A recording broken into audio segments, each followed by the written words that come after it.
بسم اللہ الرحمن الرحیم۔ عزیز طلباء السلام علیکم۔ کل ہم نے چیپٹر نمبر 2 تشکیل پاکستان جو میاں بشیر احمد صاحب کا لکھا ہوا ہے اس کو ہم پڑھ رہے تھے، اور یہ ہم پیج نمبر 7 پر پہنچے تھے، جو کچھ آخری پیرے کی 3 لائنز آج سے شروع کرنی ہے ہم نے۔ کل ہم نے پڑھا تھا کہ 1898 میں جب سر سید کا انتقال ہوا تو ان کی قوم اپنے خواب گراں سے جاگ چکی تھی، گہری نیند سے، یعنی فرق پڑ گیا تھا آپ کی تعلیمات سے، آپ کے مضامین سے، آپ کی کوششوں سے، اور مسلمانوں کو احساس ہو چلا تھا۔ اب اس کے بعد جو آخری لائن ہے اس پیج کی، اس میں آپ دیکھیں کچھ نامور شخصیت کے نام آتے ہیں۔ سر سید کے بعد ان کے رفقا نے، یعنی ان کے دوستوں میں، ان کے ساتھیوں نے ان کا شاندار کام جاری رکھا، یعنی کام سر سید کے انتقال کے بعد بند نہیں ہوا بلکہ اس کو جاری رکھا گیا، اور اس میں نام آتے ہیں محسن الملک، وقار الملک، حالی، الطاف حسین حالی، نذیر احمد، ڈپٹی نذیر احمد کے نام سے مشہور ہیں، ذکاء اللہ، شبلی نعمانی وغیرہ نے تعلیمی، سیاسی اور ادبی خدمات سر انجام دیں۔ اب جو یہ 4-5 نام کا تذکرہ کیا گیا ہے، بہت نامور شخصیات ہیں، ان کے تعارف، ہلکا سا تعارف جو ہے آپ کو کرائے دیتا ہوں۔ محسن الملک جو ہیں یہ ان کا جو اصل نام تھا وہ تھا سید مہدی علی خان۔ محسن الملک کا نام تھا سید مہدی علی خان، ڈپٹی کلیکٹر رہے عہدے کے لحاظ سے گورنمنٹ میں، پھر حیدرآباد دکن میں ڈائریکٹر جنرل آف ریونیو جو ہے وہ تعینات ہوئے حیدرآباد دکن کی ریاست میں۔ 1893 میں انہوں نے پینشن لی اور علی گڑھ آ گئے، اور باقی زندگی علی گڑھ کالج کی خدمت میں گزار دی۔ آپ نے بڑی محنت کی اور بڑی دانائی سے، حکمت سے کالج کو ترقی دی۔ یہ ہے ان کی کاوشیں محسن الملک کی، کتنا قابل شخصیت ہیں، اور انہوں نے اپنا جو سر سید کا کام تھا ان کو انہوں نے کنٹینیو رکھنے میں اپنا بہترین کردار ادا کیا ہے۔ دوسرا نام اس میں آتا ہے وقار الملک کا۔ ان کا اصل نام تھا مشتاق حسین۔ نام کیا تھا اصل؟ مشتاق حسین۔ سرکاری ملازم رہے یہ بھی، اور سر سید کے نہایت بااعتماد اور قریبی رفقا میں گنے جاتے تھے۔ 1907 میں علی گڑھ کالج کے سیکرٹری مقرر ہوئے تھے، یعنی ان کی خدمات بھی علی گڑھ کے کالج کے لیے نمایاں رہیں۔ نیکسٹ شخصیت آتی ہے ڈپٹی نذیر احمد۔ ڈپٹی نذیر احمد جو ہیں، یہ اس کی کہانیاں، اس کے ناول آپ پڑھتے ہیں، معروف ناول نگار ہیں۔ سر سید احمد خان کی تعلیمی اور ادبی علمی جو تحریک تھیں، ان کے لیے ان کے نمایاں رفیق رہے ہیں یہ۔ نیکسٹ نام آتا ہے ذکاء اللہ کا۔ ذکاء اللہ صاحب عربی اور فارسی کے پروفیسر تھے، ماہر ریاضی بھی تھے، مورخ بھی تھے، مترجم بھی تھے، مصنف بھی تھے۔ ان کو شمس العلماء کا خطاب بھی ملا تھا، اور تقریباً لگ بھگ جو ہے 150 کتابوں کے مصنف ہیں۔ یہ بہت ہی قابل شخصیت ہیں، یہ بھی سر سید کے معتمد ساتھیوں میں سے تھے۔ شبلی نعمانی کے بارے میں ہم پہلے بھی پڑھ چکے ہیں۔ شبلی نعمانی سر سید کے قریبی ساتھی تھے۔ علی گڑھ کالج جو ہے اس میں پروفیسر کے طور پہ بھی انہوں نے خدمات انجام دی ہیں۔ بہت ہی معروف مشہور مصنف، سیرت نگار اور شاعر بھی رہے۔ حالی، الطاف حسین حالی کا نام اس کے اندر ذکر ہے۔ ان کے تعارف کے لیے ان کی طویل نظم مسدس مد و جزر اسلام کافی ہے۔ اس نظم میں انہوں نے مسلمانوں کے شاندار ماضی اور موجودہ ابتر حالت کا ذکر کیا، اور کچھ آخری اشعار میں انہوں نے پھر دوبارہ سے اپنا مقام حاصل کرنے کے لیے مسلمانوں کو کچھ ترغیبات بھی دیں۔ یہ نظم اس لیے مسدس کہلاتی ہے، اس کا ہر بند جو ہے 6 مصروں پر مشتمل ہے۔ تو یہ لوگ تھے جن کا حوالہ دیا گیا ہے کہ انہوں نے علی گڑھ کی خدمات کو اور وسیع کیا، اور سر سید کے جو کام تھے ان میں معاون ثابت ہوئے۔ حالی کی جو مسدس تھی اس نے تو مسلمانوں کی زندگی میں انقلاب کی لہر دوڑا دی۔ شبلی نعمانی نے اسلامی تاریخ کے آئینے میں اپنی گزشتہ عظمت دکھا کر ان کے دلوں کو گرما دیا۔ اچھا، نیکسٹ نام آتا ہے امیر علی کا۔ اس میں جو ہے یہ امیر علی کا نام آتا ہے، اور آپ یہ دیکھیں کہ امیر علی بہت ہی قابل شخصیت ایک اور ہیں۔ اچھا، یہاں تھوڑا سا میں آپ کو تذکرہ کر دوں، کچھ جگہوں پہ یہ ذکر اس کتاب میں بھی ہمارے اس میں آتا ہے کہ انہوں نے شبلی نعمانی نے ندوۃ العلماء کی بنیاد رکھی، آگے چل کے آتا ہے، لیکن کچھ لوگوں نے اختلاف کیا ہے، وہ کہتے نہیں وہ اس کا حصہ تھے، وہ اس کے بانیوں میں سے نہیں تھے۔ بہرحال امیر علی کا تذکرہ اس میں ہم نیکسٹ ڈسکس کرتے ہیں۔ وہ کہتے ہیں کہ اسلامی تاریخ کے آئینے میں انہیں اپنی گزشتہ عظمت دکھا کر، یہاں اس کے بعد ذکر تھا، امیر علی نے اپنی انگریزی تصانیف سے مغربی حلقوں میں اسلام کی وقت پیدا کی۔ امیر علی جو شخصیت ہیں، اس میں آپ کو میں بتاتا چلوں کہ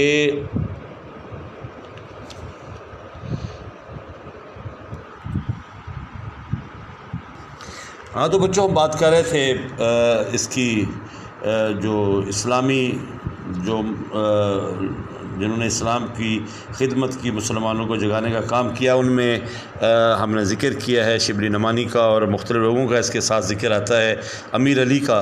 امیر علی جو ہے یہ سر سید دور کے ہی تھے، جدید علوم کے ماہر گنے جاتے ہیں، اعلیٰ تعلیم یافتہ تھے، اور کچھ عرصہ یہ بنگال کی عدالت میں جج بھی رہے۔ انہوں نے مشہور ان کی ایک تصنیف ہے دا اسپرٹ آف اسلام، بہت مشہور تصنیف ان کی دا اسپرٹ آف اسلام، اور ان کا ایک اور جو مرتبہ ہے، جو رتبہ ہے، وہ یہ کہ وائسرائے کونسل جو انگلینڈ میں تھی اس کے یہ واحد مسلمان رکن تھے۔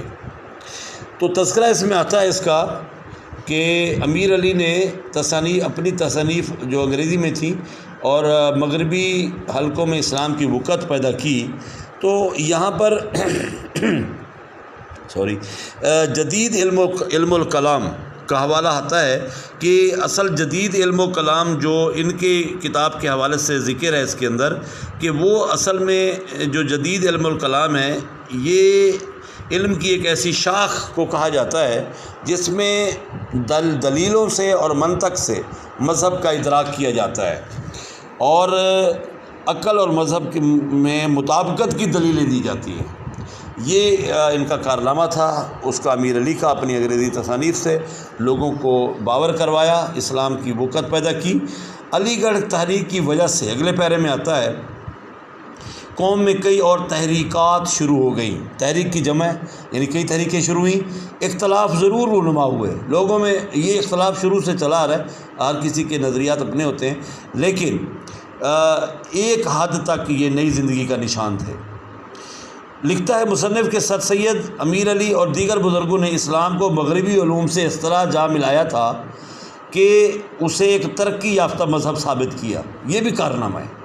دیکھیں نا کہ جہاں اسلام سے ایک نفرت پائی جاتی تھی، وہاں انہوں نے اپنی انگریزی تصانیف سے، سر سید نے بھی اور امیر علی نے بھی، اور انہوں نے اسلام کو ایک ترقی یافتہ مذہب ثابت کیا، لیکن اس جدید علم الکلام کے رد عمل کے طور پر بعض اور مذہبی مسائل بروئے کار آئیں۔ یہ جدید علم کلام کے حوالے سے ہم پہلے بات کر چکے ہیں، تو اس کے لیے وہ نیکسٹ لکھتے ہیں کہ شبلی نے لکھنؤ میں ندوۃ العلماء قائم کیا۔ یہاں تھوڑا سا اختلاف ہے بعض مصنفین میں کہ انہوں نے قائم نہیں کیا بلکہ وہ اس کا حصہ رہے۔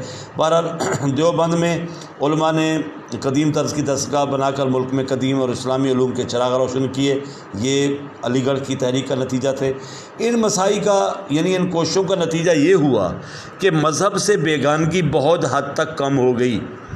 ہم نے شروع میں پڑھا تھا کہ مسلمان جو ہے مغلیہ دور کے دوران ہی اس کے بعد بھی اسلام سے دور ہونے لگے تھے۔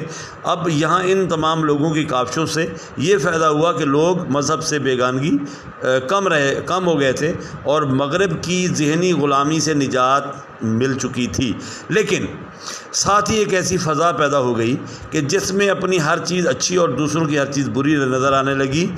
یہ انتہائی خطرناک پہلو تھا کہ جب اختلاف اس حد تک بڑھ جائیں کہ آپ جو ہے وہ صرف اپنی چیز کی فیور کریں، تو یہاں پر اتفاق کا، یگانگت کا جو کوئی بھی کردار جو ہے وہ منظر عام پر نہیں آتا، اس کی اصلاح ضروری ہو گئی تھی۔ اگلا پیرا جو ہے وہ اقبال کے حوالے سے شروع ہوتا ہے، چونکہ یہ جیسے جیسے دور بدلتے گئے اب علامہ اقبال کی بات سامنے آتی ہے، اور علامہ اقبال نے آ کر اسلامی و مغربی علوم کے غیر مطالعے کے بعد، چونکہ بہت بڑے فلسفی ہیں ڈاکٹر علامہ اقبال رحمۃ اللہ علیہ، انہوں نے پہلے تو مطالعہ کیا اسلام کا، پھر مغربی علوم کا بہت گہرا، غور سے مطالعہ، گہرا مطالعہ کرنا کے بعد اپنا خاص اور اسلامی فلسفہ قوم کے سامنے پیش کیا، اور جس کا مقصد کامل ترین انسان کی انفرادی اور اجتماعی نشو و نما تھا۔ ان کا مقصد کیا تھا کہ جو انسان مکمل ترین ہے اس کی انفرادی اور اجتماعی نشو و نما کیسے ممکن ہے، یہ انہوں نے اپنے اسلامی فلسفے میں بیان کیا۔ اور اقبال کا خیال ہے کہ انسان اطاعت، ضبط نفس اور نیابت الہی کی 3 منزلیں طے کرتا ہے، کہ انسان جو ہے وہ 3 منزلیں طے کرتا ہے، ایک اطاعت کی، اور ایک ضبط نفس کی، اور ایک نیابت الہی کی 3 منزلیں طے کرتا ہوا خود ہی کی انتہائی بلندی پر پہنچ سکتا ہے، اور اس ارتقاء میں اسے مذہب کی رہنمائی درکار ہے۔ اور یہ 3 باتیں جو ہیں کہ اطاعت، ضبط نفس اور اس کے بعد نیابت۔ اچھا، اقبال نے 1915 میں پہلی فارسی شعری تصنیف لکھی تھی، اس کا نام تھا اسرار خودی، میں خودی کا نظریہ پیش کیا تھا، جس کی یہ 3 منزلیں ہیں جو اوپر دی گئی ہیں، اطاعت، ضبط نفس اور نیابت۔ اللہ کی کامل اطاعت پہلی بات، دوسری ہے اپنے نفس پر پوری طرح قابو پانا، اور تیسری ہے اللہ کا نائب ہونا۔ نیابت کا معنی اللہ کا نائب ہونا، یہ ارتقاء کا معنی بلندی ہے۔ نیکسٹ جو تو اس میں وہ کہتے ہیں کہ اگر اس ارتقاء میں اسے مذہب کی رہنمائی درکار ہے، اور مذہب کی رہنمائی یہی ہے جو 3 اس نے سٹیپ بتائے، جو انہوں نے اپنے مجموعہ کلام اسرار خودی میں بھی واضح کیے۔ اس کے بعد نیکسٹ پیراگراف میں وہ کہتے ہیں کہ اقبال نے 4 چیزوں پر زور دیا، اقبال نے 4 چیزوں پر زور دیا۔ پہلی بات توحید، جس پر پورا ایمان عملاً انسان کو خوف و مایوسی سے آزاد کر دیتا ہے۔ نیز توحید الہی، توحید انسانی میں پرتوفگن ہوتی ہے۔ پرتوفگن لفظ ہے، اس کا معنی اثر دکھاتی ہے، اثر ڈالتی ہے، اور جب انسان اللہ کی توحید پہ عمل کرتا ہے تو اس میں توحید انسانی بھی اثر ڈالتی ہے۔ تو رسول اکرم صلی اللہ علیہ وسلم نے دوسری بات ہے کہ آپ صلی اللہ علیہ وسلم سے محبت اور ان کی مکمل تقلید۔ پہلی بات اللہ کے ایک ہونے پر ایمان مکمل ہونا، دوسرا ہے آپ صلی اللہ علیہ وسلم سے محبت اور اس کے اسوہ حسنہ کی مکمل تقلید، تیسرا ہے قرآن پاک کا مطالعہ اور اس کی تعلیمات کی پیروی، اور چوتھی بات جو اقبال بتاتا ہے وہ ہے رجائیت۔ رجائیت یعنی امید قائم رکھنا، جیسے قرآن میں آتا ہے لا تقنطوا من رحمت اللہ، کہ اللہ کی رحمت سے کبھی نا امید مت ہونا، اور جس کو ہم کہتے ہیں نا امیدی کفر ہے، تو اس سے نجات ضروری تھی۔ تو مایوسی اور غم پسندی کو ترک کر کے امید، ہمت اور جرت کی راہ اختیار کرنا، یہ تھا اقبال کی تعلیم کا منظرنامہ، اور جس سے اس نے جو ہے اقبال نے مسلمانوں کو ایک نئی سوچ، نئی ایک فلسفے اپنی تعلیم سے مسلمانوں کو بہرور کیا۔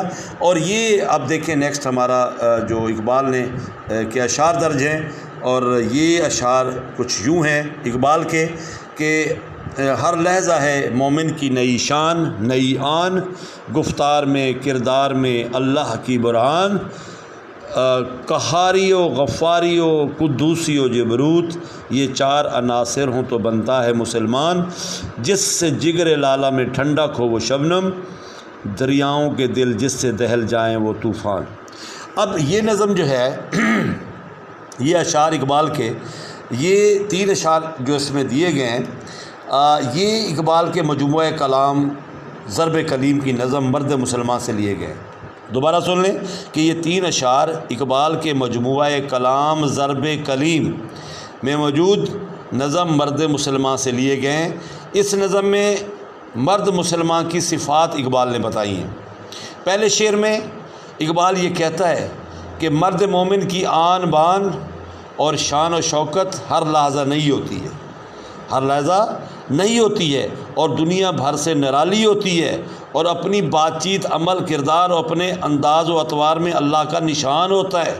پہلے شعر میں کا مفہوم، چونکہ ہماری یہاں تشریح مقصود نہیں ہے، صرف اس کا مفہوم بتانا چاہ رہا ہوں کہ پہلے شعر کا مطلب جو ہے آپ ذہن نشین کر لیں کہ پہلے شعر کا مطلب اقبال کا اس میں یہ ہے جو اس نے مرد مومن کی علامات بتائی ہیں کہ اس کی آن بان اور ٹھاٹھ جو ہے وہ ہر لحظہ نئی ہوتی ہیں، اور دنیا بھر میں انوکھی، اور بات چیت و عمل و کردار میں اس کا جو طریقہ کار ہے وہ اللہ تعالیٰ کا نشان ہوتا ہے۔ اچھا، دوسرے شعر میں اقبال کہنا چاہ رہا ہے کہ یہ کائنات 4 عناصر سے مل کر بنی ہے، 4 عناصر سے مل کر بنی ہے، اور یہ عناصر ہیں آگ، مٹی، ہوا اور پانی۔ تو مسلمانوں کی شخصیت 4 عناصر کا مجموعہ ہے۔ اول قوت، جس سے دشمن مرعوب ہو جائیں، پہلی بات کہ وہ طاقت جس سے دشمن مرعوب ہو جائیں۔ دوسرا بخشش، یعنی جب وہ دشمن پر غلبہ پا لے تو اسے معاف کر دے، یہ صلاحیت رکھتا ہو مرد مومن۔ تیسری سیرت و کردار میں پاکیزگی، اور چوتھی جو ہے وہ ہے برتری، سب پر فائق ہو، کسی کا غلام اور محکوم بن کر نہ رہے۔ تو کمال باتیں ہیں۔ چند اشعار میں اقبال کی شاعری کو سمجھنا، اس پر عمل کرنا مسلمانوں کی کامیابی کی علامت ہے۔ کاش کہ ہم سب لوگ جو ہے اقبال کی شاعری کی طرف متوجہ ہوں۔ تو ان اشعار کے بعد جو ہے اقبال کا ایک اور شعر بھی اس میں آگے لکھا گیا کہ چلنے والے نکل گئے ہیں، جو ٹھہرے ذرا کچل گئے ہیں۔ اور یہ شعر جو ہے اقبال کا، یہ جو چلنے والے نکل گئے، یہ اقبال کے فلسفہ تحریک سے متعلق ہے۔ اور اقبال جو ہے جو منازل کی طرف وہ کہتا ہے جو نکلے ہیں، تو وہ مقصود زندگی کے قریب تر ہو گئے ہیں۔ جو نکلے وہ اپنی منزل کو پا لیا انہوں نے، اور جنہوں نے سستی اور غفلت کا مظاہرہ کیا، وہ آگے بڑھنے والوں نے اسے اپنے پاؤں میں رون ڈالا۔ یہ حقیقت ہے اس دنیا کی۔ تو جو انسان چلتا ہے وہی اپنی منزل تک پہنچتا ہے، منزل کبھی چل کر اس کے پاس نہیں آتی۔ اور یہ شعر اقبال کے مجموعہ کلام بانگ دراہی کی نظم چاند اور تارے سے لیا گیا ہے۔ یہ درس اقبال کی کاوشیں، ان اشعار میں تھوڑی سی جھلک یہ دکھائی گئی ہے، اور اس میں جو ہے یہ باتیں وضاحت کی گئی ہیں۔ اس سے آگے پھر ان اشعار کے مفہوم کے بعد اس نے پھر دوبارہ سے آگے بات کنٹینیو رکھی ہے۔ تو ہم آج کا جو لیکچر ہے یہیں اختتام کریں گے اقبال کے اشعار تک، اور کوشش ہماری ہوگی کہ انشاءاللہ کل پھر اس کو امید ہے اللہ کی مرضی سے کنٹینیو رکھیں گے۔ پہلے آپ یہاں تک اس کو سمجھنے کی کوشش کریں۔ کچھ اسلامی تاریخ ہے، ان لوگوں کی جو شخصیات کے کام ہیں، جو اقبال کے اشعار ہیں، اس کو آپ نے سمجھنا ہے، پڑھنا ہے، اور نیکسٹ انشاءاللہ پھر کل کو ہم پڑھیں گے۔ تو بچوں، ایک بات جو ہے ختم کرنے سے پہلے میں بتا دوں کہ سیکنڈ ایئر میں جتنے بچے بھی اس کو لیکچر کو سنتے ہیں، ان کو سمجھنے کی کوشش کرتے ہیں، ساتھ ساتھ پڑھیں، ساتھ ساتھ کریں، میں نے پہلے بھی کہا ہے۔ اور جو بچہ وہ خلاصہ لکھتا ہے، پہلا چیپٹر جیسے کمپلیٹ ہوا، خلاصہ لکھتا ہے، یاد کر کے لکھتا ہے، یا پھر کسی پیراگراف کی تشریح سیاق و سباق کے ساتھ مکمل لکھتا ہے، تو وہ اگر پرنٹ جو ہے مجھے واٹس ایپ کر دے تو اس کی تصحیح کر کے اس کو پڑھ کر میں آپ کو انشاءاللہ ضرور اپلائی کروں گا۔ اس طرح آپ کا جو ہے فائدہ ہے کہ آپ ساتھ ساتھ اپنی اس کتاب کو بھی کی تیاری جاری رکھیں گے۔ تو آج کے دن سے اجازت چاہوں گا اس دعا کے ساتھ کہ اللہ تعالی ہمیں جلد ہی اس موذی مرض سے نجات دے، اس موذی وائرس کو تباہ کرے، اور پوری دنیا کو اس سے نجات دے۔ تو السلام علیکم۔